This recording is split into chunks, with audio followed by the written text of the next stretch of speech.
Are you able to see them? Yeah, can you put it on presenter? There we go. Perfect. All right, good morning, everyone, and thank you for joining us so early in the day. I hope everyone's had their coffee or tea or whatever they need in the mornings to have a good day.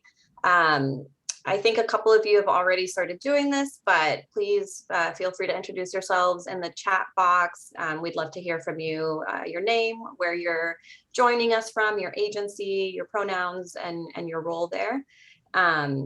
And like Mary said, we'll have a couple of opportunities to engage throughout the training. We want to hear from you all. So welcome to What You Need to Know, Providing Victim Services for Incarcerated Survivors. Next slide. Yep, great. So Mary already went over this, but if you have any questions, please enter them in the chat box and we'll get to them at the end of the training. We'll also be doing a couple of questions, like I said, where we'd love to hear your responses. So please enter those in the chat box as well. And then before we get started, we want to introduce just a couple of folks. I want to introduce Michelle Mueller and ask her to join us to say a couple of words. She's obviously from DSVS, and she's the countywide human trafficking and sexual violence coordinator for Fairfax County. Michelle, do you want to join us? Hi, thanks everyone for coming. Just to let you know, this is part of a year-long effort, a long-term effort to boost awareness and assistance for sexual violence survivors in Fairfax County. We will have 2 more trainings in this series on sexual violence and strangulation and sexual harassment, and we'll send that information when we send out the email to everyone after the presentation. We're so excited to work on this issue because incarcerated persons are at such high risk of sexual violence and such need of services, and we really appreciate the work of our sheriff's office. We've partnered with them and have an MOU to provide services and confidential assistance to people who are in the adult detention center. And just so anyone knows, there's our hotline, 703-360-7273, and anyone, including people in detention center, are free to call us 24 hours for emotional assistance and referral to other services. We really appreciate Nicole coming. I saw her present at a national conference, and we're so fortunate she's really the national expert on this. So thanks very much, Nicole.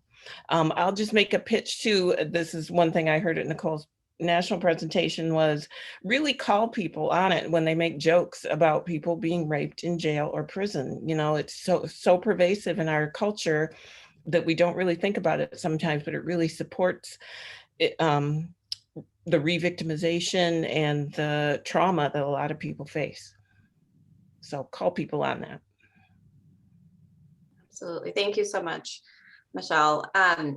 I also want to give a chance to Mr. Ron Kidwell to introduce himself. Next slide, please. He's the PREA coordinator for the Fairfax County Sheriff's Office. He is also a DOJ certified PREA auditor, which we'll talk about in a little bit. And I'm excited that he's here with us today to share his expertise and insights. Mr. Kidwell, if you'd like to just say hi. Good morning, everyone. Like Nicole said, my name is Ron Kidwell, and I'm currently the PREA coordinator for the Fairfax County Sheriff's Office. Prior to that, I actually retired from the Fairfax County Sheriff's Office in 2017 with 30 years of experience. I retired as a major, and I was the commander of the jail from 2012 to 2017. After my retirement, I became DOJ certified as a PREA auditor, and from 2019 to current, I am performing PREA audits. I've done I'm on my 7th one right now. Most of them all taking place in the state of Virginia. I do have one for Camp Lejeune in September, so I usually try to stay in what I know, and that's Virginia. So, but I'm venturing out. So that's who I am. The Sheriff's Office brought me back part-time to establish PREA standards in the facility. So we've been working with that. I work with DSVS, like Michelle said, and other agencies to develop MOUs. The Fairfax County Police Department, DSVS for their services, Inova Hospital for the SANE exams and things of that nature, established an SOP, provided the training. So COVID kind of slowed us down, but we're hoping to be try to be certified, accredited by the spring of 2022. Awesome. Thanks so much, Ron. So next, I just want to give a quick special thanks to the Office for Victims of Crime in the U.S. Department of Justice for helping to fund this presentation. And just to note that the opinions, findings, conclusions, and recommendations expressed in this training are of the presenters and do not necessarily reflect the views of the Department of Justice or the Office for Victims of Crime. So I'll introduce myself next. As Angie said, I'm Nicole de la Torre. I'm a program director at Detention International. I use she, her pronouns.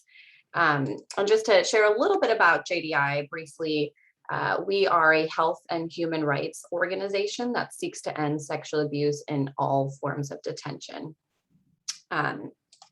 Next slide, please. Our mission is carried out by working with corrections officials, rape crisis advocates, and policymakers to make detention facilities safe. We promote public attitudes that value the dignity and safety of people in detention, and we support incarcerated survivors of sexual abuse and sexual harassment. And I'll talk a little bit about how we do those things throughout the training today. And JDI's core principle is that no matter what crime a person may have committed, rape is not part of the penalty. We all know this, but I want to emphasize that prisoners are members of our communities, even if their lives are hidden away from view. And just like any member of our community, prisoners deserve to be safe from sexual abuse and to have access to quality rape crisis services. There are now more opportunities than ever because of PREA for prisoners to get high quality confidential victim services from community-based rape crisis centers. And that's what we're here to talk about today. Also, not only are they part of our larger community, each year more than 600,000 citizens return to neighborhoods across America after serving time in federal and state prisons. So 95% of people essentially that are incarcerated in state prisons will eventually return to their communities outside of detention. We'll hear a lot in this training about why it's so important that survivors in detention get victim services, the lack at times of meaningful emotional support in the facility, the distrust of others, the culture that can exist in correctional settings, and the incredibly high rates of existing trauma. So while this population in so many ways is disconnected from our outside society, they're absolutely part of the fabric of our communities. And most, again, will return to the outside world one day and will bring that trauma with them. So it's really important that we allow them to begin to heal as part of their rehabilitation when they're incarcerated. Okay, and then one last thing before we move into the kind of substance of this training, I want to share a video, and I think Angie might be able to load that for us. If not, I'm happy to share my screen.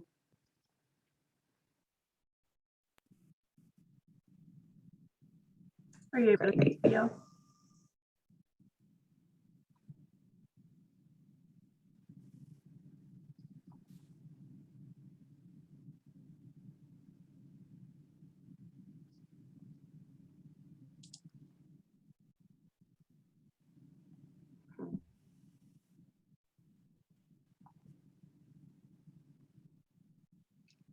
Looks like it might be slow to load. I can share mine if that's easier, Angie.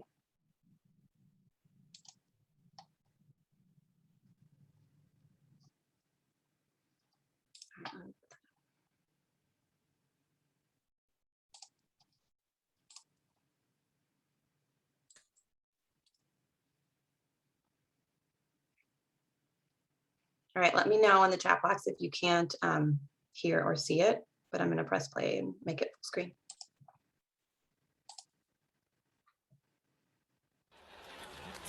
He's the one who famously said, "I'd take a bullet for Donald Trump." Well, now that he's looking at prison time, we'll see if he's willing to take a dick. People think that prisoners deserve whatever they get. Police report described him as 5'9" and 140 pounds. Or as his cellmate put it, just right. I was forced to perform oral sex on several inmates. I was told, you aren't going to fight back, are you, sweetness? Oh, you're gonna be going back to the showers. And the only speed you're gonna reach is 88 dudes per hour. Someone's going through that now. Someone's going through that right now. And to make a joke about it, it's a slap in the face.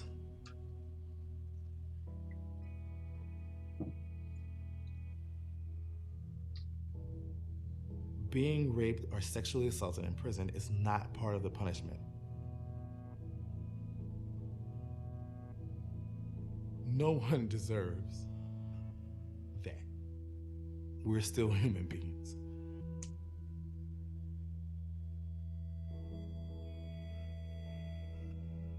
There's no guards that sit right here. There's nothing. There was nothing. It's like they had to come from way over here, which is the booking area, to come and see anything that was going on in here. Hey, Meg, what the hell are you doing in here? shower time. What are you doing with that loofah? Don't worry about it. I was taking a shower, and in comes a guy.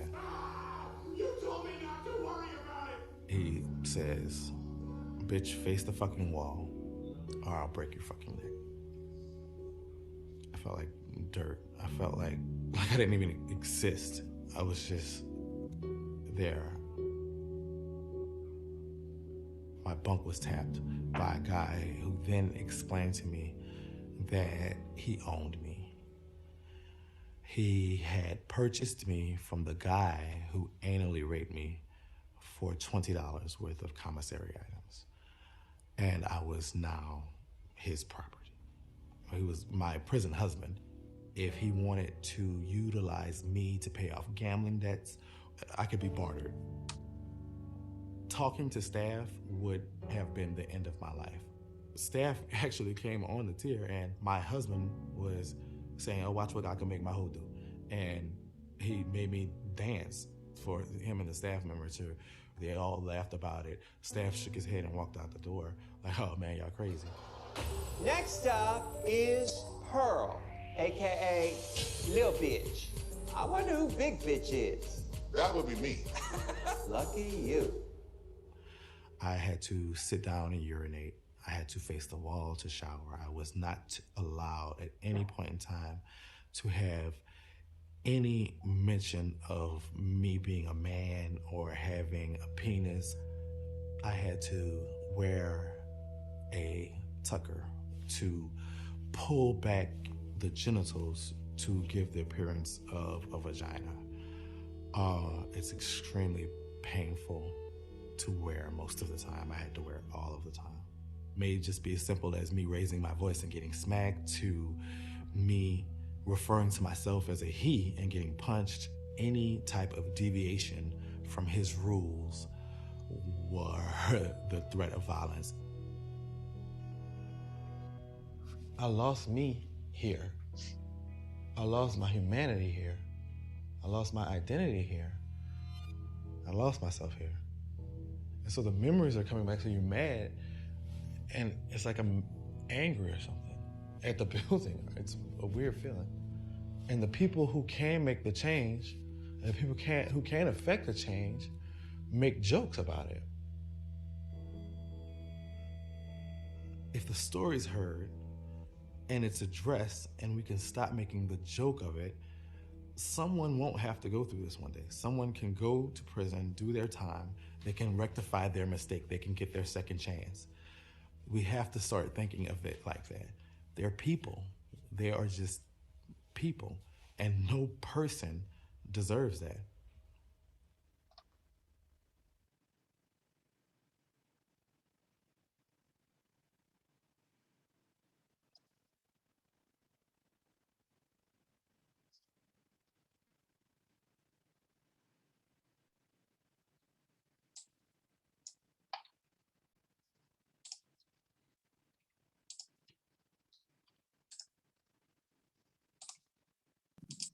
Okay. Pass the presentation back to you, Angie. Yeah, so we just heard from Rodney Rousseau. He's a survivor, obviously, of abuse and confinement and a member of JDI's Survivor Council. I think Michelle said it really well earlier about the sort of jokes that exist in our society around sexual abuse and detention. And I think, the Me Too movement has made Americans more aware about sexism and sexual consent, but that sensitivity hasn't really extended to prisons or to people who are incarcerated. So Rodney's story is just really important, given that the jokes about sexual abuse in jail remain acceptable in our society. So thanks to Rodney for sharing his story, and thank you all for watching it. We're going to cover a lot of information in today's training in the next hour and a half. I'm keeping track of the time. But the most important, goal is to really enhance your awareness about this critical issue that's facing so many behind bars, and why prevention and support are so important. So let's get started. Great. So let's first talk about some numbers and dynamics about the issue. So some of you, next slide please, some of you may already be familiar with what we mean by when we say detention, but I just want to make sure everyone understands some of these basic terms. So detention refers to any time a person is confined or held by law enforcement and is not free to leave. So when we talk about detention, we're talking about a lot of different types of facilities run by different entities. That can include, that includes prisons, jails, lockups, community confinement facilities, juvenile facilities, and immigration facilities. The PREA standards that we're going to be talking about apply to all prisons, jails, lockups, community confinement facilities, and juvenile facilities. There's other types of detention, immigration falls under a different agency, DHS. Obviously, there's even like military detention facilities, and that falls, under Department of Defense. So there's all kinds of other detention facilities, but the ones that we're going to focus on today that are covered by the PREA standards are prisons and jails.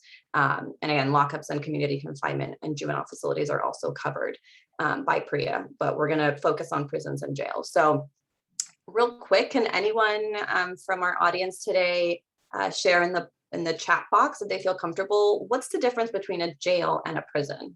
Curious to see what folks know about the differences, and some of this changes state by state, but would love to hear from some of you.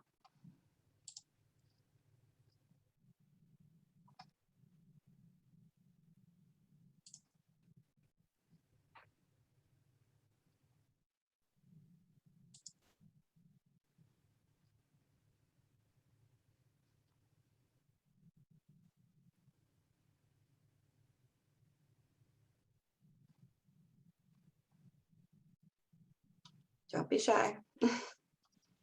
Jail is before sentencing and prison is after sentencing. Okay. Prisons are long-term. Yep. Yep. All of these are great. Shorter term, longer term is prison. Yep. Can be further from family. Absolutely. Yeah, these are great. More severe crimes. Not that one we'll talk about, but yeah, okay. So these are all great. Thank you all so much for sharing your thoughts on that. So jails are typically local facilities run by counties. So for example, Fairfax County has a detention center. Not all people in jail have been convicted. I think someone mentioned that. So there is usually, before someone is sentenced, they're in a jail. And once they're sentenced, they usually go to a prison if their sentence is more than a year, typically. Jails may also hold state prisoners who have come back to the county for court hearings. That sometimes happens too. And sometimes jails also have minimum security state prisoners who serve as inmate workers at the jail.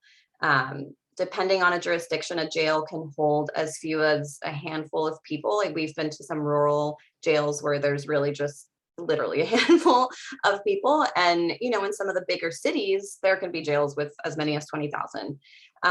So, it really depends on where you're at. But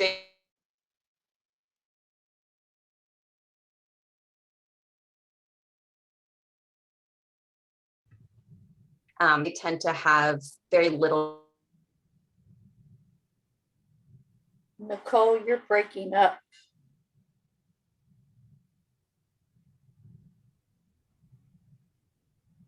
You froze, Nicole. Can you hear us? Uh-oh.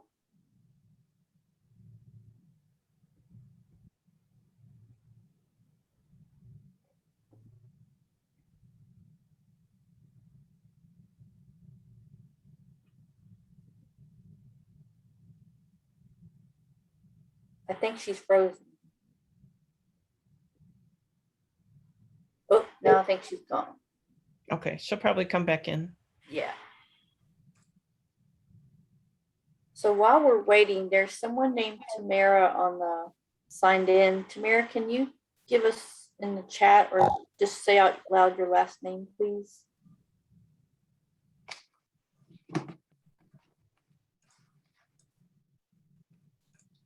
Am I back? Yes, you're back. Okay. Sorry about that. I'll also have my laptop in case the connection goes bad again. Okay. I don't know if you guys had, someone was asking a question, or should I continue? Go ahead and continue. Okay. I'm so sorry, everyone. So yeah, as I was saying, jails are usually where people stay before their sentence or once they're sentenced, but if they have a short sentence, like a year or less typically. COVID has really kind of made that a little bit different in a lot of jurisdictions because people were trying to avoid a lot of movement. But essentially jails are short term, and prisons is where someone goes once they have been convicted to serve out their sentence if it's a long sentence. So what that means is jails are run locally, and prisons are usually are always run by the state or by the federal government. So the federal government runs the Bureau of Prisons, which are in all 50 states, I believe, have federal facilities. Prisons are usually single sex and have security levels ranging from minimum to maximum, where jails actually are usually, I mean, the population isn't mixed, but there usually is space for men and women. And they're not always divided by minimum and maximum security. Sometimes they have special units, but it's kind of everyone together until they get sentenced and moved. Any questions about the differences between prisons and jails? All right, great. And again, we'll have time for questions at the end. So let's move on and talk a little bit about who's in detention right now. So a note from the information that I'm going to be sharing, with the onset of COVID-19, jurisdictions across the nation have been releasing low-level offenders and individuals who have underlying health conditions or who are elderly and at increased risk for COVID. So these numbers that I'm sharing are constantly fluctuating, and what we're presenting here today is based on data that was accurate prior to the pandemic.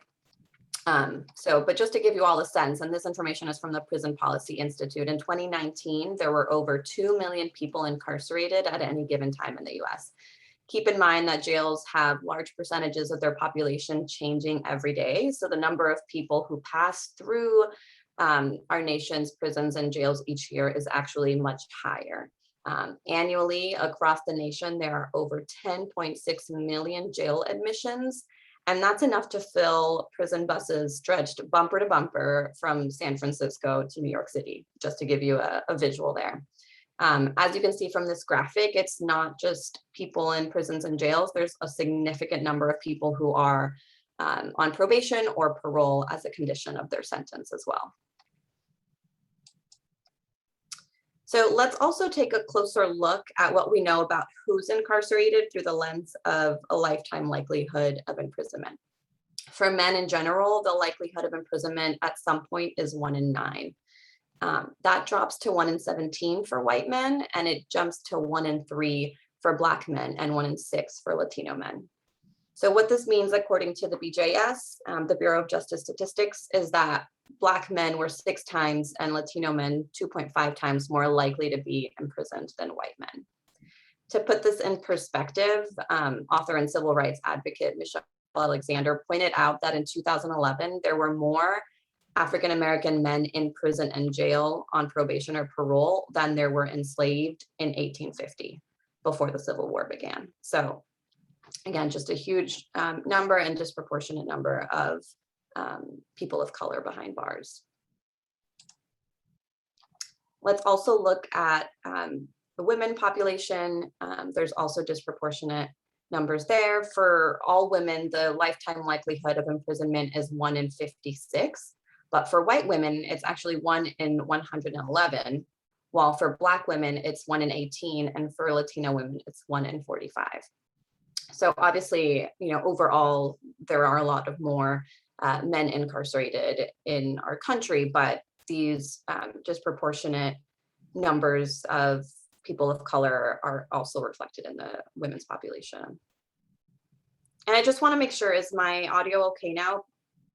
Okay, please interrupt me if it ever changes and I will switch to the laptop. Great, so now let's talk about some data specific to the issue that we're discussing today of sexual abuse behind bars. I want to note that the source of this data is from the Bureau of Justice Statistics, or BJS. They're the research arm of the US Department of Justice. And one of the requirements of PREA, the Prison Rape Elimination Act, is that research be conducted to determine the extent of sexual violence in confinement settings. Before PREA, there hadn't really been sort of national data collected on this issue. Unfortunately, the data that we have available for adults is a little bit outdated. Right now, it's from 2011 and 2012, when the BJS last went to every state in the country and surveyed prisoners in different states and jails. So they have a more recent youth survey that they conducted, but for adults, this is the last one. So unfortunately, we don't have any data since the standards started to be implemented, but we suspect that the numbers are probably still similar, but just wanted to give that sort of disclaimer. What the data did tell us was that at any given year, over 200,000 people were sexually or are sexually abused in confinement settings. Of the 200,000 people sexually abused behind bars each year, just over 8,700 filed a report. That's about only 4% of all incidents of sexual abuse. And this was determined by comparing administrative data submitted to the federal government about these incidents. And as with sexual abuse in the community, it's a crime that goes severely underreported. Of the reports that were made, just under 1,000 were substantiated or proven to have occurred. Many, if not most, of the sexual abuse incidents in confinement, especially the ones between prisoners, are found to be unsubstantiated. That means that there wasn't enough evidence to prove or disprove that the incident occurred. These investigations are just really difficult, and it's not uncommon to have scant evidence. So that's what we know about the overall numbers. Like I said, the BJS did more recently survey youth, and we can see in the next slide, that was in 2018. And in the most recent youth data, we do in fact see a decrease in the incidence of sexual abuse. The previous data had told us that 10% of youth experience sexual abuse while in juvenile detention facilities. And as you can see from this graphic, the 2018 data shows that the number dropped to 7.1. So it's encouraging to see that since the release of the PREA standards, rates of sexual victimization for youth have decreased by nearly 30%.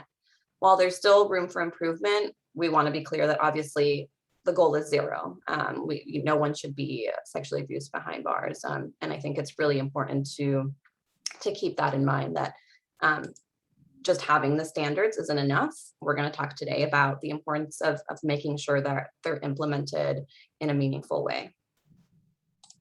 All right, so little quiz question for you all, if you wouldn't mind answering in the chat box. Who do you think are the perpetrators of sexual abuse in detention? Do you think it's staff? Do you think it's more other prisoners? Let us know what you think in the chat box. Both.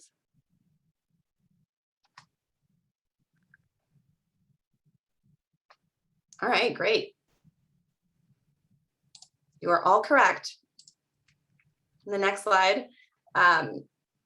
we'll see that the BJS data actually, showed pretty equal amounts of sexual abuse committed by staff versus by other prisoners. To us, this isn't surprising because given the power dynamic that exists in corrections, officers or staff hold a lot of power over detainees.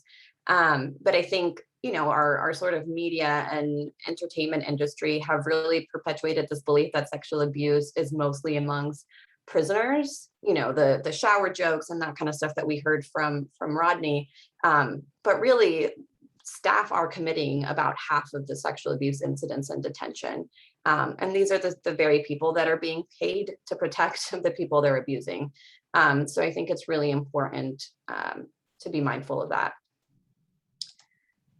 As I mentioned before, it's a crime that goes underreported, like in the community. So why don't incarcerated survivors of sexual abuse report? These are some of the data points that came from the BJS study. Punishment and isolation were a big fear. Being placed in solitary confinement, the loss of good time or programming. Retaliation and re-victimization was also a big one by the perpetrators and friends of the perpetrator. And of course, when you're in a confinement setting, you can't really escape your perpetrator at times or their friends. And we also know that survivors may not speak out because they fear their report will not be kept confidential. They have little trust in staff to properly handle the investigation. They don't know how to make a report. And a lot of times they don't even recognize what happened to them as really being sexual abuse. And then, of course, like in the community, there's a lot of fear of being blamed for the abuse. And while this can happen to anyone, for survivors, particularly those who are more vulnerable, like LGBT people, that we'll talk about who's the most vulnerable in a little bit. But for people who, might be more vulnerable to this abuse, there's this idea that they asked for it and they're going to be blamed, right? So those are kind of the big ones in terms of why people don't report. And for those that said, they worried about what the response would be from the facility, in a lot of ways they were right. The data showed that this is what happens when facilities, or this is how facilities respond to reports of sexual abuse, according to the BJS data. 46 when it came to reports that were done about abuse by staff. In 46% of the cases, the reports resulted in the victim being written up. In 41%, the victim was moved to restrictive housing. And in 15%, there was no facility response at all. So some of those fears are really valid. In the next slide, you can see some of the data about facility responses to reports of sexual abuse by other prisoners. In 29% of the cases, the victim was written up again. In 34%, the prisoners were moved to restrictive housing, and in 37%, there was no facility response at all. And even though some of these facility responses may align with the PREA standards, like putting someone in a safer housing, without proper training, these responses really feel like they're punishing the victim. So keep in mind that, the purpose of the standards, or one of the purposes of the standards, of course, is to change the culture and to create a reporting culture. So if we're not explaining to people, to victims, why we're moving them or why we're doing things, then it feels like they're being blamed for reporting. And so that's why these numbers are really important. Okay, now let's quickly review some of the dynamics of sexual abuse in detention. Sexual abuse is fundamentally about establishing and maintaining power and control. This is as true in prisons and jails or in any other institutional setting as it is in the community. Sexual abuse and harassment are a common part of the culture in many detention facilities. Men's facilities in particular are dominated by this hyper masculine, homophobic sort of culture. Facilities where sexual abuse and sexual harassment are rampant are also poorly run and unsafe in other ways. The violence is a contributing factor to homicides, suicides, violence against prisoners, and staff in general, and targeting of vulnerable prisoners. And lastly, sexual abuse is also often linked with the presence of contraband, which makes a facility more dangerous. So facility without sexual abuse is safer in all ways. In the next slide, we can, yeah, great, thank you. Sexual abuse by prisoners can take many forms. So let's just go over the list here. So we're talking about protective pairing, domestic violence, prostitution, gang abuse, sexual abuse, rape, and domestic violence is already there. So essentially, anytime someone is having sexual contact without consent is sexual abuse. So like in the community, prison perpetrators may use their social economic power and status to abuse others. For example, they might be higher up in a gang or connected to powerful people in the community or to staff. Men and women form friendships, romantic relationships, and mock families. As in the community, though, those romantic and familial relationships can be healthy, but they can also turn abusive. And these abusive relationships involve some of the same abusive dynamics that we see in the community, including power imbalances, support for or ignoring the abuse from community members, and blaming the victim. Let's talk about protective pairing specifically, because I think that's one that's common in detention, but not really in the community. So protective pairing refers to an arrangement where a powerful prisoner demands sex from another incarcerated person in exchange for providing protection, often referred to as hooking up or getting married. These pairings are sexually abusive, even though it may seem like the victimized incarcerated person is consenting. For vulnerable prisoners, protective pairings is often the most practical survival strategy in dangerous situations. They yield to sexual activity with the perpetrator only because the threat of violence and further abuse is so dire. So protective pairing may mirror the dynamics of domestic violence in the community, where one person exerts power and control over the other. Often the perpetrator enforces rigid gender roles, like we saw with Rodney. For example, in men's institutions, the perpetrator may force the survivor to use a woman's name or pronouns, to dress differently, or even how Rodney said, to use the bathroom by sitting down. Those are some of the dynamics that you can see in protective pairing. There are similarities between domestic or intimate partner violence and protective pairings. However, in a protective pairing situation, the terms, the exchange of sex for protection typically are defined at the onset, whereas abusive relationships typically begin as a relationship and often seemingly fully consensual. So in both dynamics, so the very fact of incarceration makes it extremely difficult for survivors to avoid having prolonged contact with the perpetrator.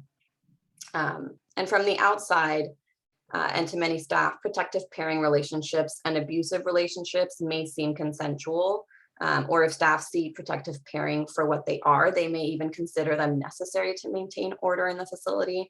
And again, that's where the culture issue is really important that we look at and shift that mentality.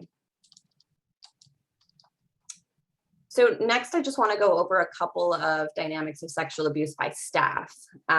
So staff sexual abuse can take many forms, including voyeurism, which is like staring at someone while they're in a state of undressed or using the bathroom, which is against PREA, unless it's part of like their routine sort of, like if they're walking down a hall just to check for safety and they happen to see someone who's in the bathroom, that's not voyeurism. It would be like, let me stand here and stare at this person, then it's voyeurism.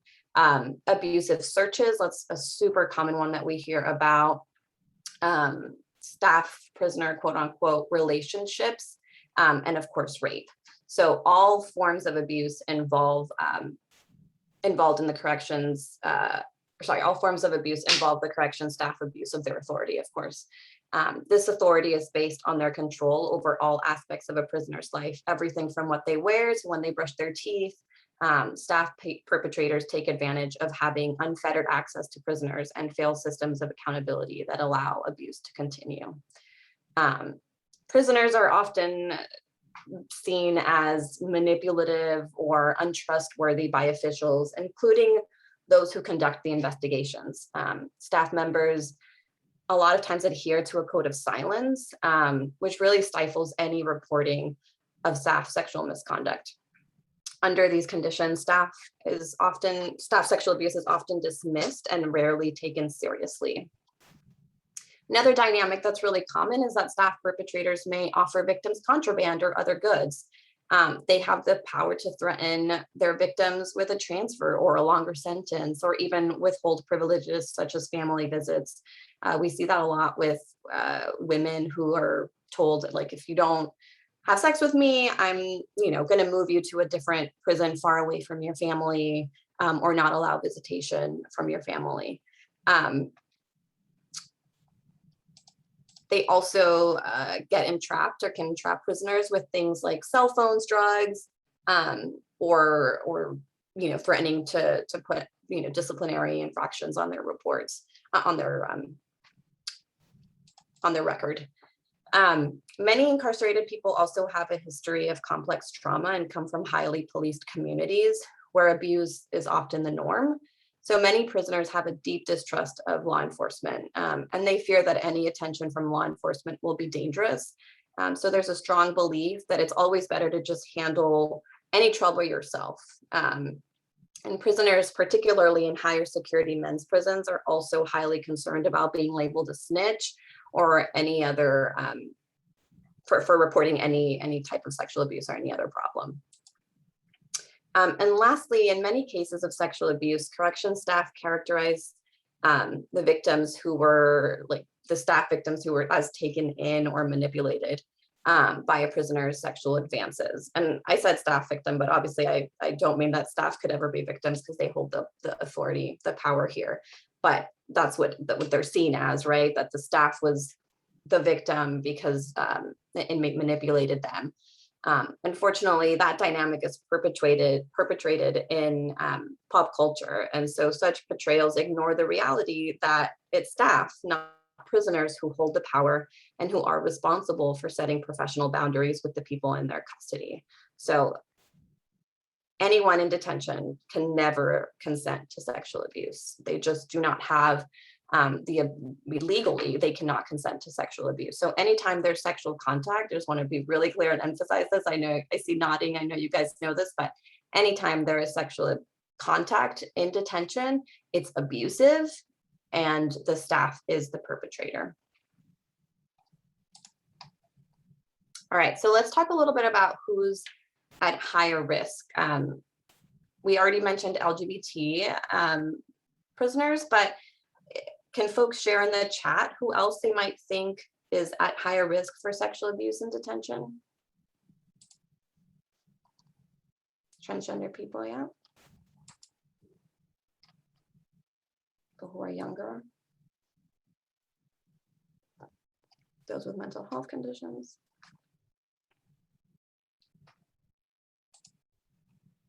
Great. Disabled. People who are isolated, yeah. So let's share some data from the BJS on this in the next slide. Some of you have mentioned these and you were right. One of the PREA requirements that I'll mention in the next section is that agencies must screen people for particular vulnerabilities. And here's why that's so important. The same BJS surveys that we've been discussing found that certain population of prisoners are at increased risk for victimization. So prisoners who disclosed mental illness or developmental disability were 3 times more likely to be sexually assaulted behind bars. Lesbian, gay, and bisexual prisoners were 6 times more likely to be sexually victimized. Transgender prisoners were 8 times more likely, and individuals who had previous sexual victimization were 6 times more likely. So those are the kind of the key populations that we'll talk a little bit more about. And it's especially important that steps be taken to safeguard prisoners that fall into these risk groups. So addressing things like sexual harassment before they escalate into something serious is also really important. So let's look at the rates of mental illness. And the data that we just shared is particularly alarming because we also know that those populations are overrepresented in our criminal justice system. So studies have found that people with serious mental health problems are over 3 times more likely to wind up in a prison or jail than in a hospital.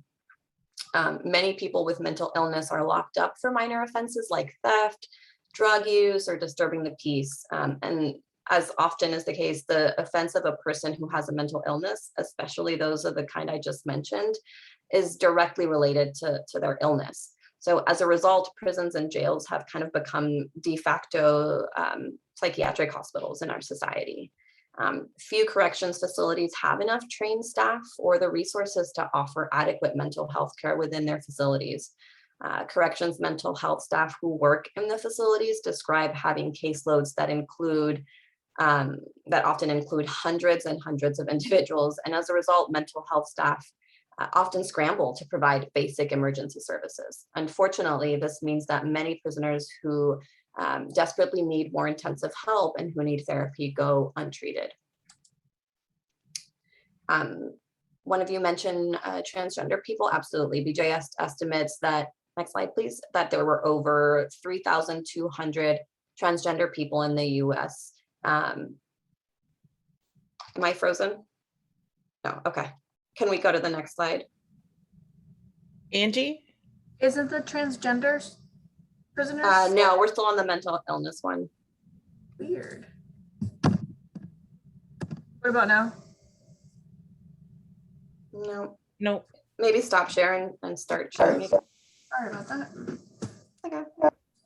Thanks everyone for hanging in there through our technical difficulties. Okay, there we go. So the BJS estimates that there were over 3,200 transgender people in US prisons and 1,700 transgender people in jails nationwide at the time of the survey. And this was 2011, 2012. It's startling to think that it's estimated that 40% of transgender prisoners are sexually abused each year. So they're absolutely at higher risk. Unfortunately, the information on transgender prisoners is only on transgender women in male facilities.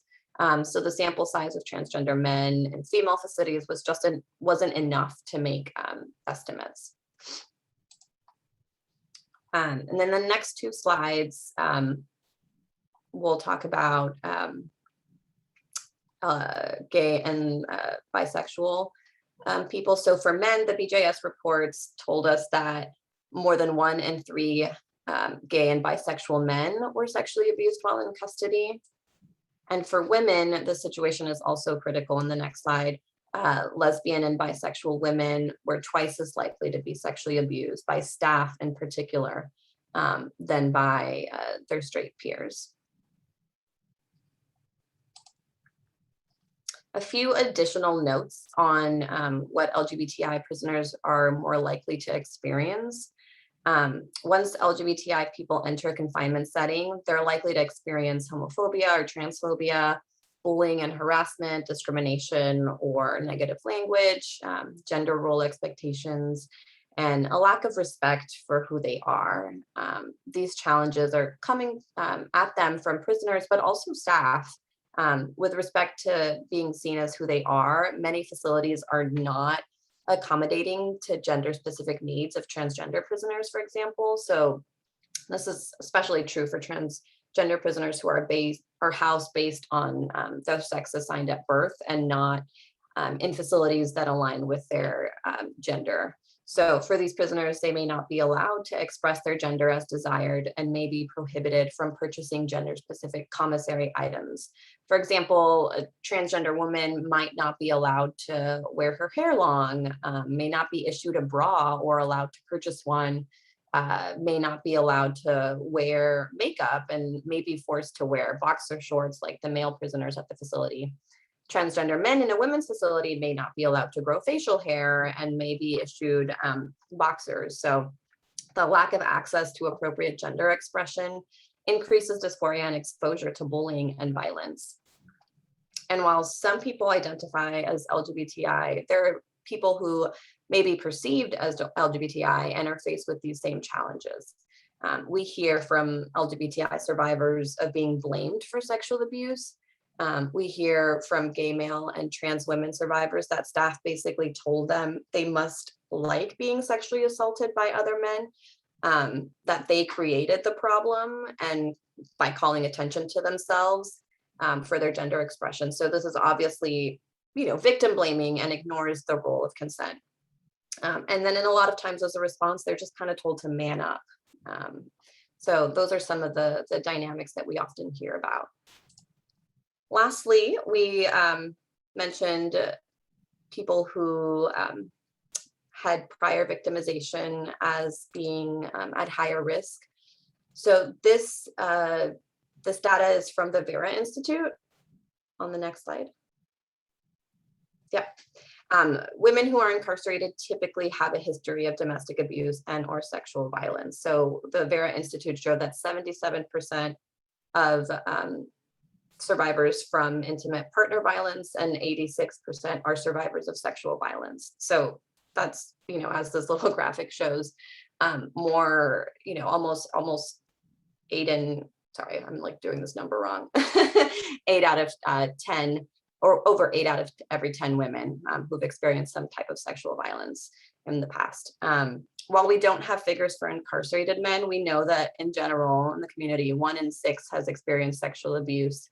And we can say anecdotally from the thousands of survivors we hear from throughout the years at JDI that incarcerated men have experienced disproportionate numbers of sexual trauma in the past. And, I can say that personally from working on our hotline, that so many of our callers, male callers, call to talk about trauma, sexual trauma from their past, especially in their childhood. Great. So now that we know a little bit about the problem, let's talk about the Prison Rape Elimination Act standards. So PREA is a lengthy and complicated civil statute. And the PREA Standards, which is what we're going to be talking about, is a set of detailed guidelines for sexual abuse prevention, detection, and response. They apply to all correctional facilities and are tailored to meet the needs of different types of facilities. They're immensely important in maintaining the safety and security of corrections facilities and the people living and working in them. Compliance with the standards shows prisoners, staff, auditors, and the community at large that sexual harassment and sexual abuse are taken seriously. We won't review all of the standards. It's a very long document, but I did want to share a brief overview of what they cover and then talk about some key ones a little bit more in depth. So obviously the ultimate goal, next slide, please, is to prevent sexual abuse from happening in the first place. So the PREA standards try to accomplish this in multiple ways. They require that staff and the prisoner population be educated on this issue. For staff, that means that they need to know and understand the dynamics of sexual abuse and confinement. For prisoners, that means knowing their rights to be free from this type of abuse and knowing what to do if it happens and what the facility's response should be. In order to protect prisoners who are at higher risk, as we talked about, and to reduce their risk of sexual abuse in detention, prisoners are screened for victimization and abusiveness within 72 hours of arriving at the facilities. The goal of screening is to separate possible victims from possible perpetrators. They also use that information to determine housing and programming, again, to keep people safe. Unfortunately, sexual abuse and sexual harassment continue to occur.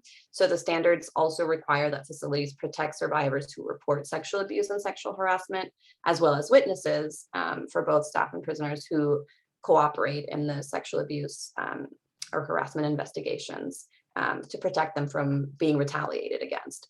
So those are some of the things that PREA says for protecting survivors from abusers. In the next slide, we'll talk about reporting. So if an incident should occur, it's important that the facility have multiple ways for people to make reports. The idea being that with multiple ways to report, a survivor will have at least one way that they trust or that they feel comfortable making the report. So there needs to be multiple internal ways that they can report. So that should be to staff, volunteers, or contractors. And they should be able to do so in writing or just by telling someone. Many facilities now have like computer kiosks or tablets that prisoners can use to make reports as well. And there needs to be at least one reporting option that's external to the facility, such as an external law enforcement agency or another entity that's willing to accept these reports and then forward it to the facility. So I don't know if, Ron, if you're still on with us, I'd love for you to share what the external reporting option is for people in Fairfax in your detention center. Yes, our external reporting is through a PREA hotline, which that's what most facilities use. That hotline actually goes to our emergency operations center, which is dispatch for the police department, fire department, and everything else, transportation.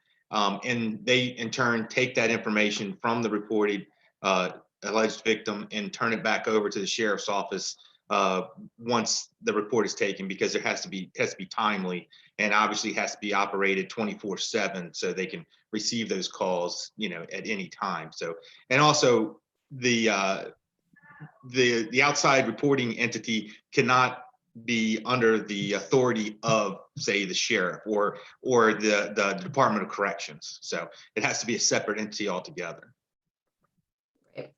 Great, that's great. And yeah, absolutely. I mean, the intention of the PREA standards on this is that for a survivor who doesn't, who's been abused, particularly they've been abused by someone on staff, they may not trust anyone in the system, right? They may not feel comfortable reporting at all. So having that outside reporting option is really important. Facilities want to know if something's happened, right? So in order for an investigation to occur, they have to know. In order for the investigation to happen, they need to know that something occurred. So while facilities want to know as much as possible, another important key component of the standard is that survivors can report anonymously. So that also, makes it a little bit more comfortable for some people to report. So even with little information, the facility can and must do an investigation into any report, even if it's anonymous. Additionally, facilities need to provide ways for third parties to make reports. So third party being like friends or loved ones or attorneys to report on behalf of the survivor. So again, multiple ways for reports of sexual abuse to come in. That's a big requirement for the standards. Next slide, we'll talk about medical and mental health care. So obviously critical, both of those are critical to a survivor's immediate and long-term healing. For example, during sexual abuse, the victim may suffer injuries and need medical attention. They may also be exposed to sexually transmitted infections or become pregnant, and all of these require long-term care. For incidents that occur recently, facilities must offer sexual forensic exams in order to collect forensic evidence to assist with the investigation. All of the medical and mental health care services provided as a result of sexual abuse must be provided at no cost to the survivor and should be consistent with community level of care. And we're going to talk a little bit more about these since these are pertinent to a lot of you on the call today. In the next slide, we'll talk about how the standards really have a focus on increasing accountability. They require that all reports be taken seriously and investigated. The investigations must be prompt, thorough, and objective. Doesn't matter when the accident occurred, even if it was months ago, it must be investigated by investigators who have been trained to conduct sexual abuse investigations. Perpetrators, whether prisoners or staff, must be held accountable.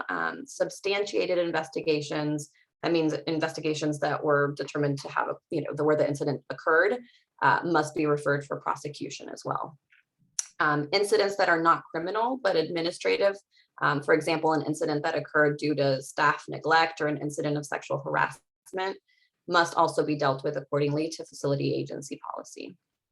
All incidents, substantiated or unsubstantiated, must be reviewed to determine if there were factors involved that could be addressed to prevent future incidents from occurring. All right, and then lastly, the most relevant to many of you in our audience today are the victim service provisions. So that's, I put the numbers here because those are the ones that we're going to be talking about in case anyone wants to refer back to them, but it's 115.21 and 115.53. So standard 115.21 is the standard for evidence protocol and forensic medical examinations. It requires that the agency offer all victims of sexual abuse access to a forensic medical exam, again, free of cost. It also states, though, that the agency shall attempt to make available a victim advocate from a rape crisis center to accompany them during the exam and investigatory process for emotional support, crisis intervention, information, and referrals.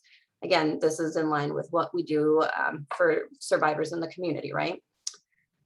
Standard 115.53 is called inmate access to outside confidential support services. So this standard states that prisoners should have access to outside victim advocates for emotional support services related to sexual abuse by giving prisoners mailing addresses and telephone numbers, including toll-free hotline numbers where available, of local, state, or national victim advocacy or rape crisis organizations. And for persons detained solely for civil immigration purposes, they should also be given immigrant services agencies information. The facility shall enable reasonable communication between prisoners and these organizations and agencies in as confidential a manner as possible. And we'll discuss what we mean by as confidential a manner as possible shortly. The standards also say that facilities shall inform prisoners prior to giving them access to about the extent to which any communication will be monitored. Oops, I don't know if it was something that came in. Can you guys still hear me? Yes. Okay, sorry, I heard like a beep. Yeah, I did too. Okay. So yeah, so to the extent that any communication is going to be monitored, they also need to make sure that the prisoners know that. And last but not least, the agency shall maintain or attempt to enter into a memorandum of understanding or other type of agreement with a community service provider that's able to provide prisoners with this confidential emotional support. Great. So again, that was a super quick overview of the key points of the standards. We could have hours and hours and hours of training on that, but I wanted to just give an overview before we go into the specifics about providing victim services in detention. So with that, let's talk about what this all means to you all here on our call today. In the next slide, I have another quick question. I'd love to hear from those of you who are providing or have provided services already to people behind bars. What are some of the responses that you heard from survivors when they report a sexual abuse? What are some of the things that they get as a response?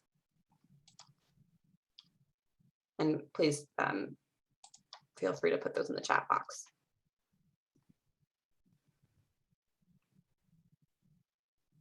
And I just want to say, I haven't been able to check all the messages coming in, but I want to point out this last one about calls coming from detention about sexual abuse prior to incarceration. And that's absolutely correct.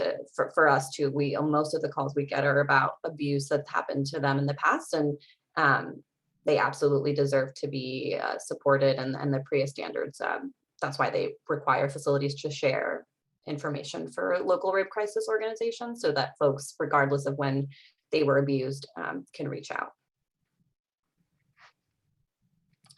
Lack of knowledge by person they reported to about community resources. Yeah, I could see that.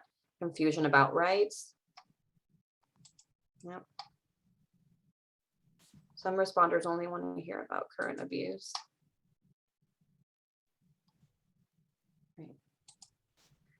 So in this next slide, and before I read some of these responses, I want to share that at JDI, we usually receive about 200 letters and over 50 calls a month from survivors of sexual abuse in detention, and that's from all across the country.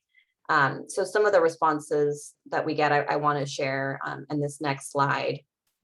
These are responses that survivors have shared with us that they received when they disclosed their abuse. And as I read these out loud, keep in mind that the first person the survivor tells about the sexual abuse has a significant impact on their overall healing from trauma. So imagine the impact on a survivor when they hear the following after disclosing sexual abuse. A victim's own father said, "How could you let yourself get raped? What kind of man are you?" A nurse in a facility told one survivor, "Your medical kite said that you were coming down for chest pains. So you're basically telling me that you lied about a life-threatening medical condition. I'm going to need to speak to an officer about this." An investigator told a survivor, "We reviewed the videotape from that night and didn't see an officer raping you. We know you're lying. If you don't retract your statement, we'll charge you with making a false report." A survivor's cellmate told him, "Are you for real? I can't hang out with no punk. Don't say nothing to me about that again, bro." And this is what a correctional counselor suggested to one survivor. "I can see from your file that you've had issues with staff at other institutions. Perhaps you'd be better off in administrative segregation so that we can keep a closer eye on you." So it's not surprising why victims of sexual abuse and detention don't report, right? They need people who will believe them. They need people who will be there to support them. So just wanted to share that up front at the beginning of this section, just to highlight the importance of providing services and how we respond to people seeking those services. All right, so in the next slide, before we get into the specifics about victim services, I want to quickly explain the difference between these three PREA topics that you see on the slide, especially the role of the victim advocate in each, because they frequently get mixed up. So two of the standards focus on reporting, the top two on here. As we talked about, the external and third-party reporting. I often hear people talk about third-party reporting when they actually mean the external reporting. So just to clarify, external reporting is an entity outside of the correctional agency that has agreed to accept reports of sexual abuse, as Ron shared with us their external reporting option. This is primarily a reporting option for prisoners, but staff can also use it. And this is not a role for the victim advocacy organization to play. So again, that's the outside external reporting option. And advocacy organizations are sometimes asked to serve in this capacity. They can politely decline and offer just the confidential support services. And the DOJ actually has a really helpful FAQ on this. And they say the purpose of this provision is to provide prisoners with a way to report sexual abuse or harassment to someone outside of the corrections agency. The focus of this standard is on reporting of sexual abuse and sexual harassment and not on providing support to victims. So now for those of you in Virginia, this gets a little tricky because your Department of Correction and State Coalition actually have a different setup that from what I just said, but I'll explain that at the end of today's presentation when we share their contact information. So again, that's outside reporting. Third-party reporting is reporting that family members, loved ones, attorneys, even other inmates can do on behalf of someone else. Again, that's not the role of the advocate because that's reporting. So like I've mentioned before, the place for the advocate is with the confidential support services. And these are for all prisoners and are not just to support survivors, but also a source of information so that survivors can make informed decisions about what's best for them and for healing. So certainly advocates can talk about their reporting options, can tell them, here's how to report, and this is what it might mean if you make a report, but they should not be the ones making the report or being the reporting option. Great. So let's talk more about victim services during a forensic exam. In the next slide, facilities should explain the kinds of services available when a prisoner first comes into the facility. And Angie, I think the slide might be frozen again.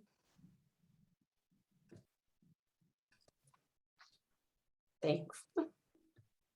So my computer right now is flashing black and white.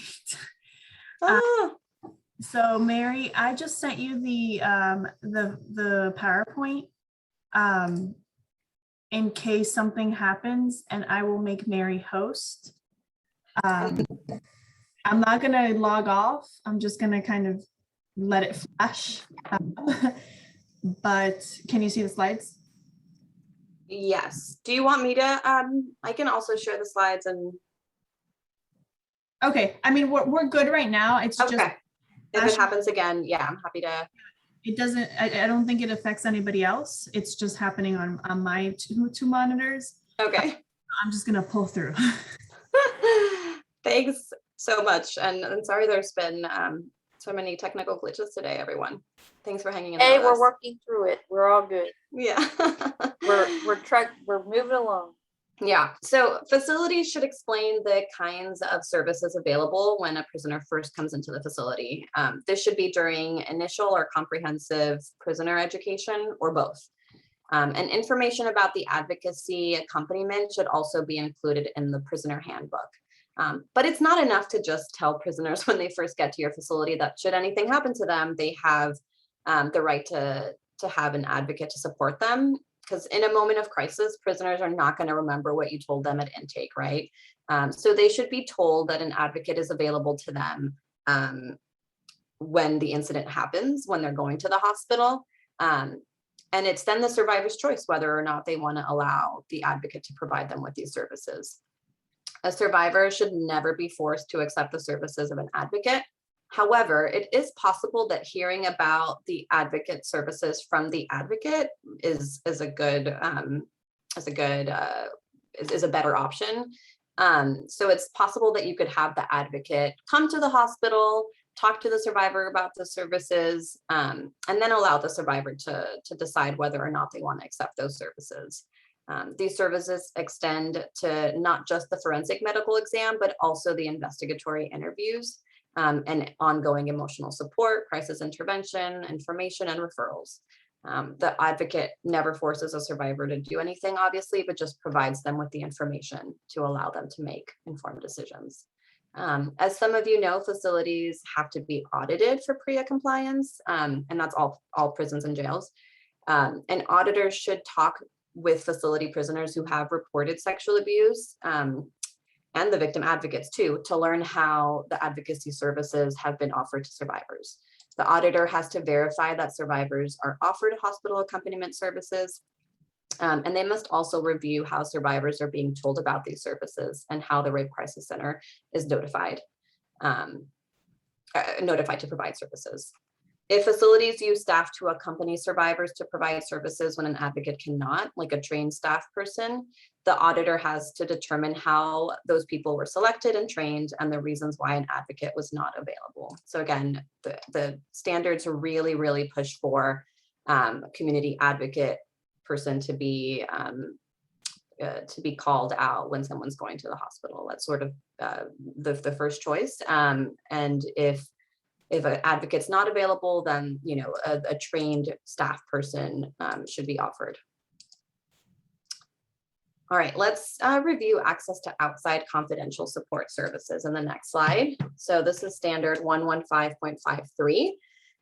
Agencies must provide access, as we talked about, to outside victim advocates for emotional support services, either by telephone, mail, or both. And remember that these services are to be made available to all prisoners who've experienced sexual abuse, as we mentioned, no matter when it happened in their life. So it's not just for this, the standard is not just for abuse that happened behind bars. So this includes people who were sexually abused as children or as adults in the community. And it's not limited to sexual abuse someone experiences in confinement. Detention facilities have to make a good faith effort to enter into a written agreement or an MOU with advocacy organizations to provide these services. And I know that the Fairfax jail and DSDS have that. Yeah, thumbs up there. In some cases, victim advocacy organizations have declined to sign an agreement because corrections officials were making unreasonable demands, such as insisting that advocates share survivors' confidential information with the facility staff. In other cases, an MOU was signed, but the organization was never contacted again, and they failed to refer survivors to them. So an auditor will want to determine exactly what has happened, and it's not enough to just check the boxes, right? It's not enough to just have the MOU. You need to actually be offering the services and making them accessible to people. Services are to be provided in as confidential manner as possible. And this is a point where I think advocacy organizations and corrections need to talk to make sure that both parties are in agreement about what confidential manner as possible means. So I mentioned that JDI operates a hotline, and we have an MOU with 2 agencies that we work with that states that calls are to be unmonitored and unrecorded. And they were able to set that up with their phone providers. At GTL is what the 2 agencies that we work with use. And also in our agreement, we included our confidentiality policy, which makes it clear that communication with prisoners is privileged unless someone is threatening to harm themselves or others, or if they disclose abuse involving a minor. So of course, any limits to confidentiality, again, should be shared with prisoners. So if you're unable to come to an agreement about calls being unmonitored or unrecorded, then that's something that you need to let folks know before they start sharing their information. And then real quick in the next slide, just some basic rule on confidentiality. Again, it's frequently a big concern for service providers, because for service providers, it's standard practice, right? But for corrections, mandatory reporting is the standard, right? So the 2 sides, corrections and advocacy, have very different roles, but it's important for them to discuss confidentiality. And here's the basic rule. So the decision to share or not share is the survivor's choice. And an advocate cannot release information without the informed consent of survivors. So that's kind of the bottom line. And I think, it's hard for, or it's not hard, but it's very different for corrections. So it's important to talk about it. So for example, even mental health staff in a facility, you'd think maybe would be held to the same confidentiality standards, but they're not. So anyone that works in a correctional facility is a mandatory reporter. So that's why it's so different for advocates and why it's so important that it's discussed beforehand. All right, a couple of, in the next slide, confidentiality considerations. So how will mail between an incarcerated survivor and an advocacy agency be processed? Can it be labeled? Again, these are things to talk about when you're establishing services. Can it be labeled as legal mail and treated with the same level of confidentiality as client-attorney privilege? That's what we do at JDI. What will the parameters around confidentiality look like in all aspects of the victim services for incarcerated people? So can the calls be unmonitored, unrecorded? What space is being used for in-person services, if that's something you're doing? Like if you have counselors going in to provide one-on-one or group sessions, what kind of space is being used and what kind of privacy is being afforded? Is staff in the room or can they be outside? These are all things that you can talk about with your partners to ensure that confidentiality is prioritized. All right, and what are some barriers that you should be thinking about when providing services? So even the best support services will be ineffective in a facility if there are barriers to prisoners' ability to access them. So for example, prisoners may have limits on access to phones. This has been particularly concerning during the pandemic when so many facilities were locked down and people were in their cells and didn't have access to phones. Or they may be required to request access to the phone numbers that they're going to call. So like if in your facility, the prisoners have to have a call list, which means like a sort of approved list of people they can call. And they're not allowed to call this hotline number for emotional support. That's not giving them access, right? Meaningful access. If they have to ask to call this number, then they're losing their anonymity and their confidentiality. So those are things to think about. How are prisoners learning about the services? How is this information being shared? Is it being shared in ways that's accessible to all? You need to consider language differences, reading levels, disabilities. All of these things are important when you're trying to inform the population of the services and truly make them accessible. If you're using posters that are getting torn down every day, are you replacing those? Is the font in your posters big enough for folks to read? Do people in segregation have access to that information and to the phones? So those are all considerations and barriers that can be barriers to access. In the next slide, just a couple other factors to consider. How are survivors treated when they call for support can have a significant impact on whether they continue to call. So, I'm sorry, let me get a drink of water. Those of you with us today who are service providers, we know you're committed professionals and committed to providing outstanding service to people who reach out, including incarcerated survivors. Some providers, however, may be understaffed, may be unable to consistently answer calls, or even may be uncomfortable interacting with someone calling from a prison or jail. So it's a good practice to really engage with support providers. Advocates, could be coming out to your facility to take a tour, meet with leadership, really establish that relationship, make them more comfortable with providing these services. And doing cross-training between your correction staff and your advocacy staff could really benefit both sides and help them understand each other's roles and responsibilities and how to work together.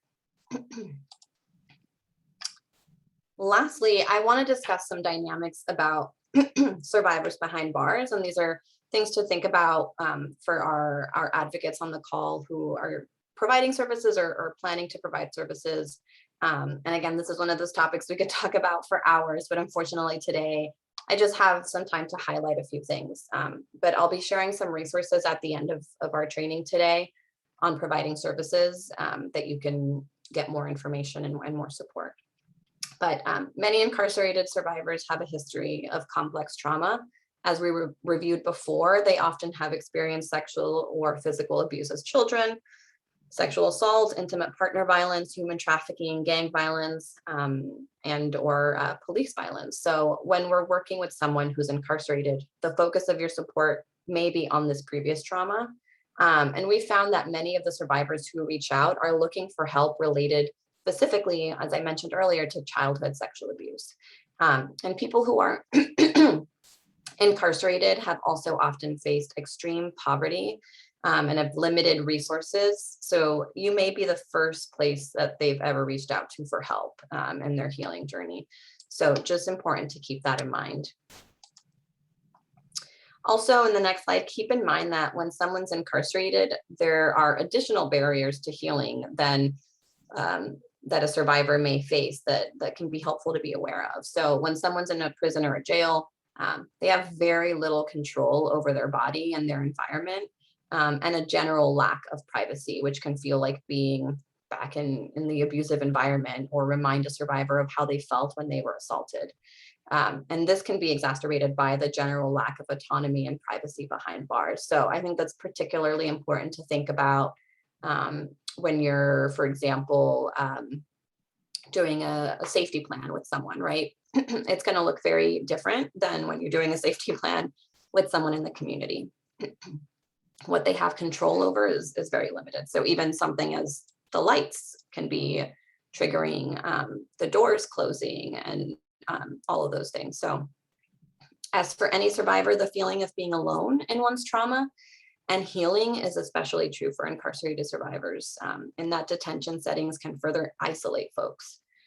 For survivors who report the abuse, there's a strong likelihood that the survivor may be forced to have ongoing contact with the perpetrator if it was abuse that happened in the facility.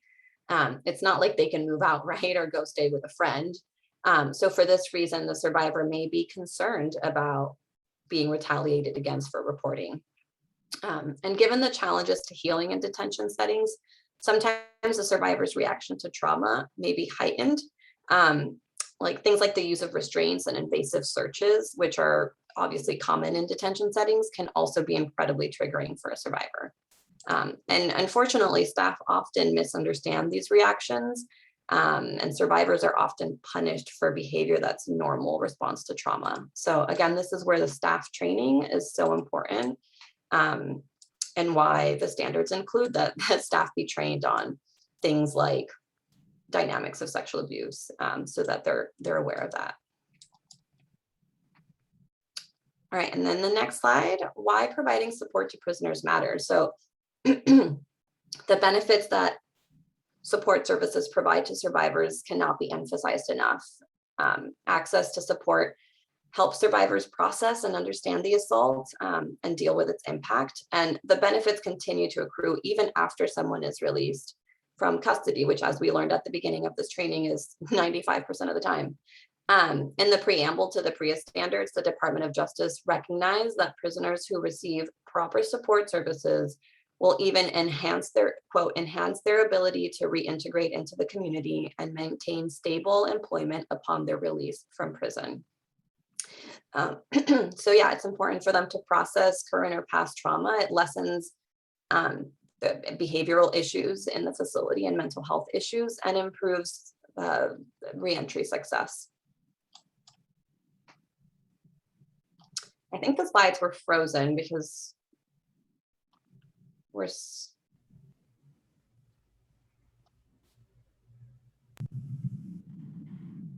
great. And lastly, I want to highlight self-care, and this is self-care for you all. So self-care can look different for different people in different circumstances, but it can mean maintaining healthy boundaries with your clients and staff when you're working with folks in detention.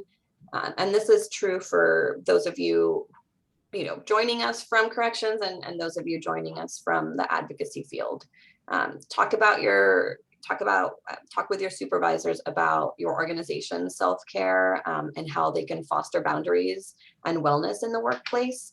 Remember to maintain healthy boundaries between your professional and personal life. Remember that you can take advice and use the grounding techniques that you suggest to your clients to help you manage workplace stress. Taking care of yourself in this work helps you feel better in and out of the workplace, and it helps you do your best work. So be clear with your clients about your limits and what you can and cannot do for them. Don't ever overpromise things. You won't let them down, and you won't let yourself down.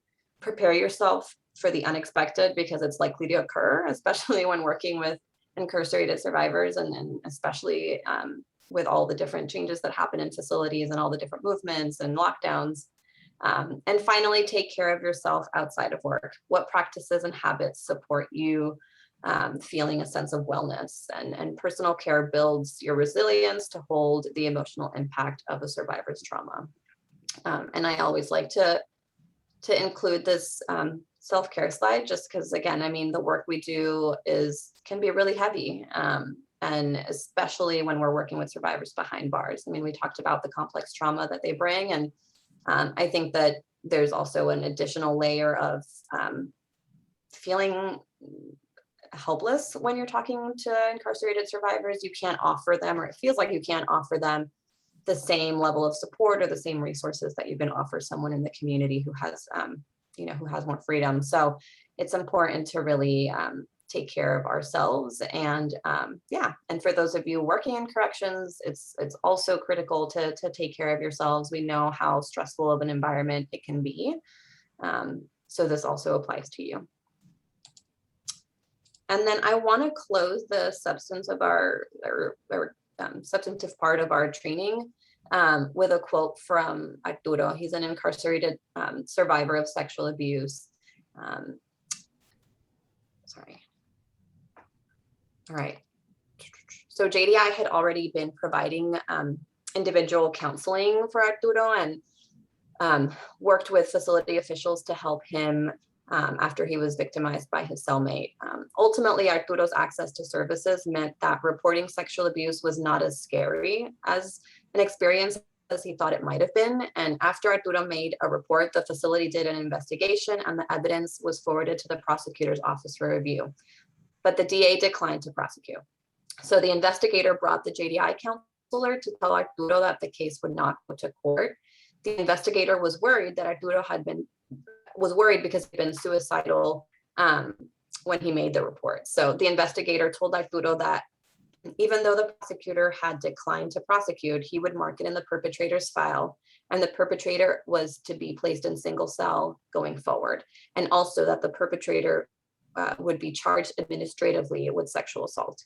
The investigator said, "I know this is disappointing, but it's nothing you did. After that conversation, Arturo said, I really appreciate how you handle this. I'm disappointed, but I get it. They didn't think a jury would care about a prisoner. What can I do to thank you? And the investigator responded, if you hear anyone else being threatened, you tell me. Then Arturo said, I don't know how to thank you. I never thought I'd be treated this way. I can honestly say that I would tell another inmate that reporting here can help them. No one is more surprised than me to hear me say that. So again, before this experience, he thought reporting isn't something I want to do. It's not worth it. But after, receiving support services and having an investigator and staff who, were trauma informed and willing to believe him and take his report seriously, even though the outcome wasn't necessarily what he wanted, he was encouraged by the process. So I think that's what we want. That's the goal when we talk about having a reporting culture in corrections. Great. So before we get to your questions, I want to share a few contacts and resources. So the Virginia Sexual and Domestic Violence Action Alliance is an amazing resource. It's a state coalition, and it's an amazing resource to all service providers in Virginia and to any corrections folks on the call. They currently operate the statewide prison hotline. And I mentioned before that they have a little bit of a different arrangement with the DOC because they are also the outside reporting option for the agency. And again, while it's not the way that the DOJ wanted things to be laid out, they wanted an outside reporting agency to be a separate thing, and then the support services to be provided by advocates separately. I think Virginia is one of the places we've seen where they've been able to keep those two services very separate so that survivors can still get confidential support services without reporting. So when prisoners call I think it's like pound 55 or something, when they call that line in any Virginia DOC prison, they're asked something like, don't quote me, but something like press 1 for reporting and 2 for emotional support services. So they're able to kind of keep those two things separate. But if your agency is trying to establish services in detention facilities, or if you're a detention facility trying to connect with local agencies for victim services, definitely reach out to the Alliance. On the slide is information for Becky, who oversees the PREA program there currently. And then of course, I guess the slide wasn't on the Virginia Alliance information, huh? I think I've just asked Angie if she can change it. I can bring it up if need be. All right, so now so the one before, can we go back just so folks have in case anyone needed the Action Alliance information. And then we can go to the next slide. Great. So of course, we want to thank DSVS again for this opportunity to connect with you all today. And we're excited to see their continued partnership with the Sheriff's Office and Detention Center. I think sadly, this is Michelle's last week. So on this slide, we have Angie's information instead. And you can reach out to her with any questions. Great. So with that, I haven't been able to monitor the chat box to see if we've gotten any questions, but if you have a question and you haven't submitted it, please feel free to do so now. And I'm going to ask Mary if we had any questions during the training. They were answered by Michelle. Okay. So I haven't seen anything that she did not answer, but Michelle, if I missed something, let me know. But I think you answered anything that people asked as you went up, as Nicole went along. Okay, well, while we see if folks have any other questions, can we show, and actually I can do this. Let me show our additional resources. I'm gonna send some links in the chat. Hopefully those came through, and I will also show my screen. So there is a question, are there any follow-up resources you recommend for sexual abuse victims in immigration detention settings? Yeah, so can you guys see my screen? Yes. Okay, great. So anyone in an immigration detention facility should, sorry, was it in a detention facility, immigration detention facility, or? Immigration detention. Okay. So the PREA standards don't apply to immigration detention facilities because they fall under the Department of Homeland Security, but Department of Homeland Security has their own set of standards or their own policy around this issue. But I think in terms for service providers, they should be offering the same, if they're able to, the same services that they provide to folks in prisons and jails. You know, obviously there might be some challenges around language, but and access, but I think in terms of the services that you all can provide, yeah, the same. I don't know if that answers the question. The same resources. So I'm actually sharing, I shared on the chat box some resources for advocates about, you know, our Hope Behind Bars, which is a guide to helping survivors of sexual abuse in detention, or advocates who are providing those services.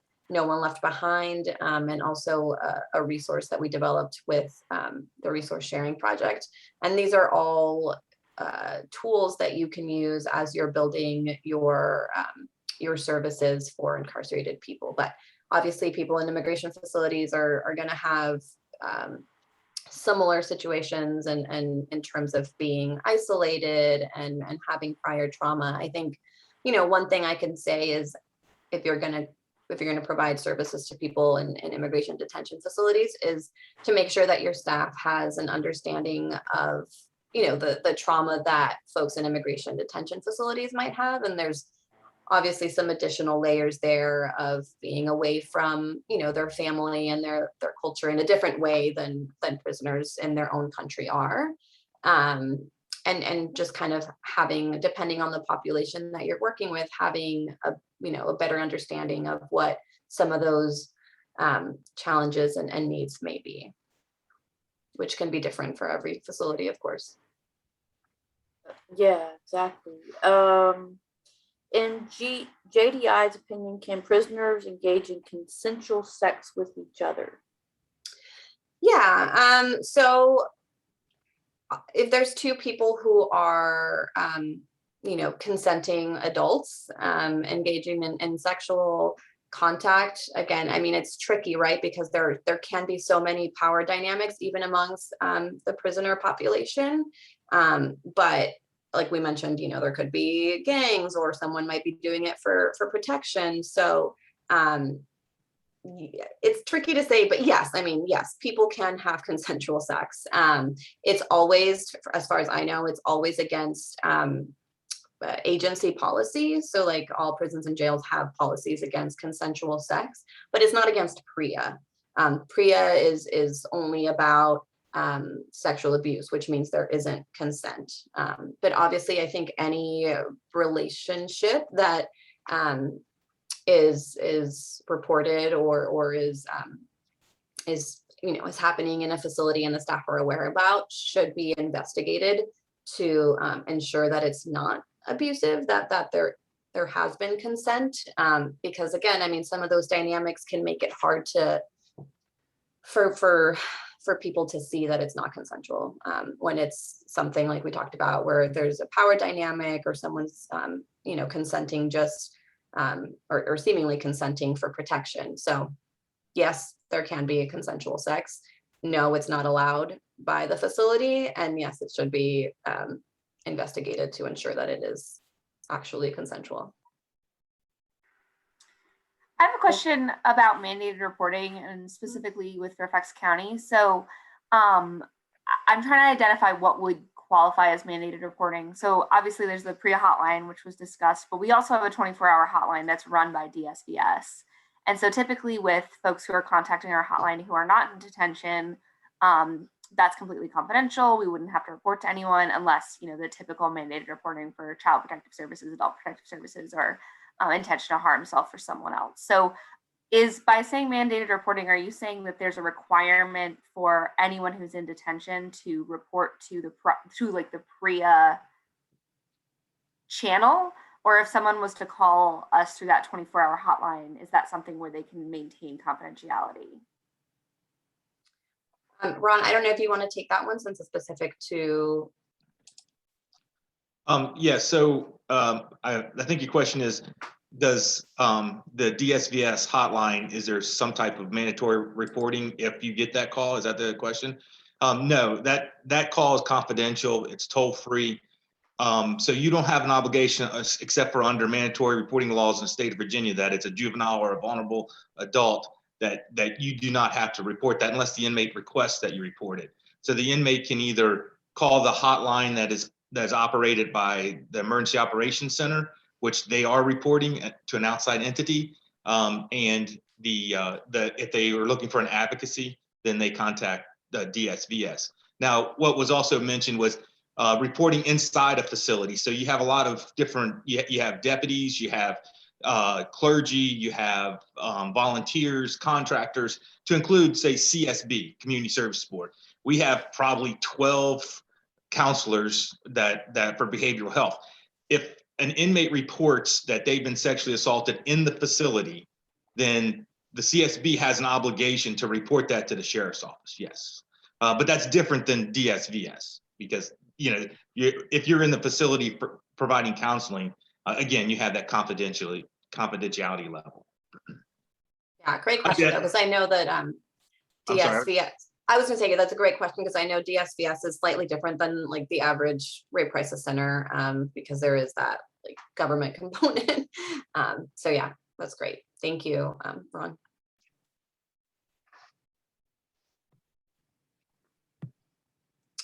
Any other questions? And folks, feel free to send them on the chat box or to just unmute yourselves and engage with us.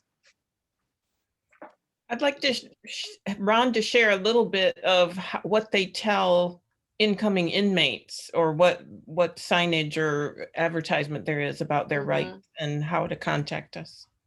Okay, so when an inmate is initially brought into the booking facility, the ways to report are on the back of their property receipt. So when an inmate, when the deputy processes that inmate and takes his personal belongings, they're given a receipt for the property, which also includes their PIN number to use the phone.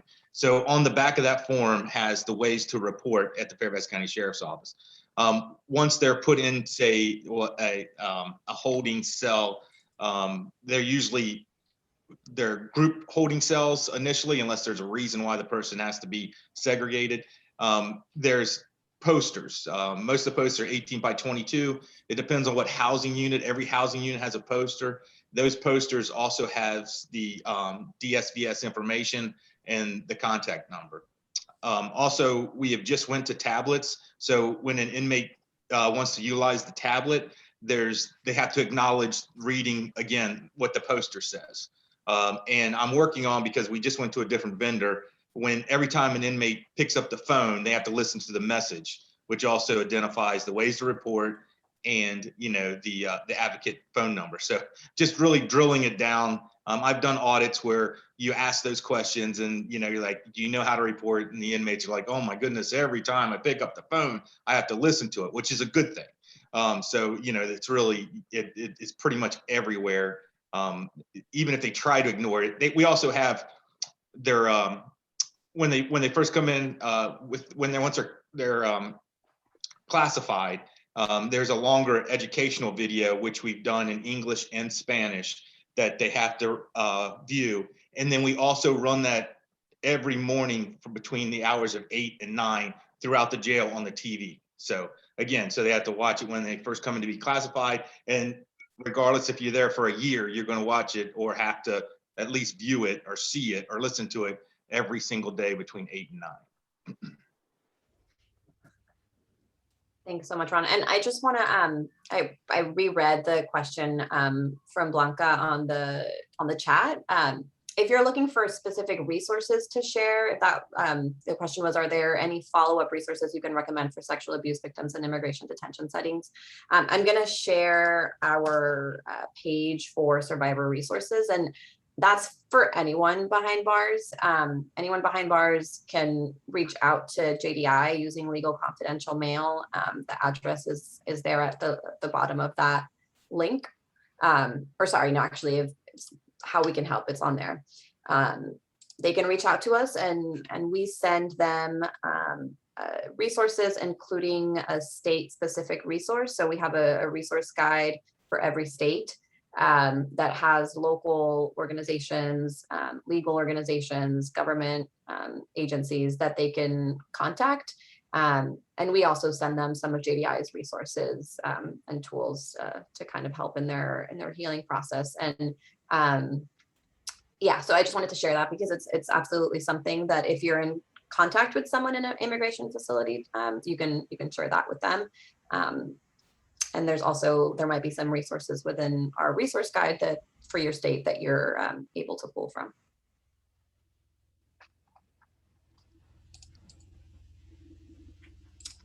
Great. Any other questions, comments? I have one, but anyone else is welcome to go first.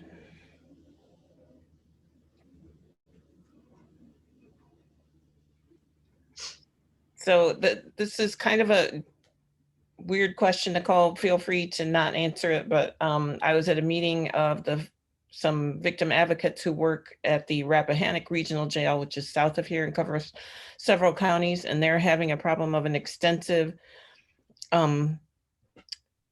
economic market develop of exchange for commissary money for sex. And I suppose that's true anywhere, but that for them, they feel like it's just gone rampant, and it's building trafficking and exploitation relationships that then continue after jail. So they're really worried about it. And so the best thing they found is really just trying to talk with those people, the inmates, and explain to them, the risks of this situation, but they're having a really tough go of it. And I just wondered if you had any insights into that.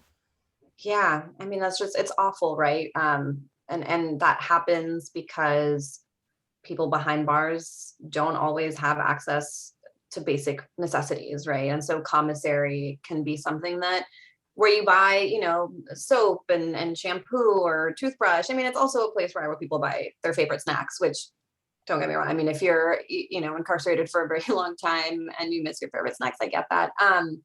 But I think, most people that are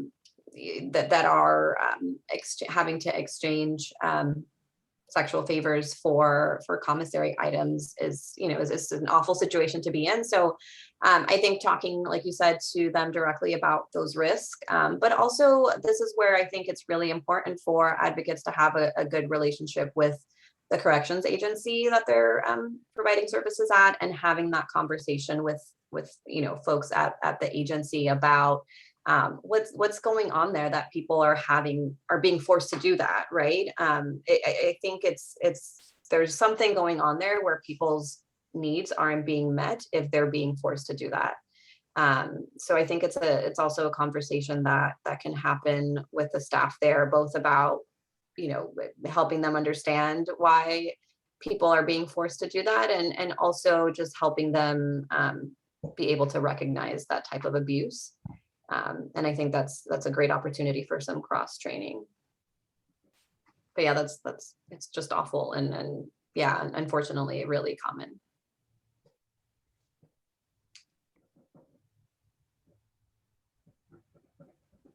Right. Well, I'm going to quickly share this last slide, so that anyone wanting to reach out to JDI can do so. We're always available to answer any questions. We provide technical assistance. That's how Michelle connected with us, was just, I think, a random email like, hey, would you guys want to do a training? So please feel free to reach out to us with any questions. You can also follow us at on Facebook, on social media, on Facebook and Twitter. We also have an Instagram page now, which is not on here, but for those of you on the gram, you're also welcome to follow us there.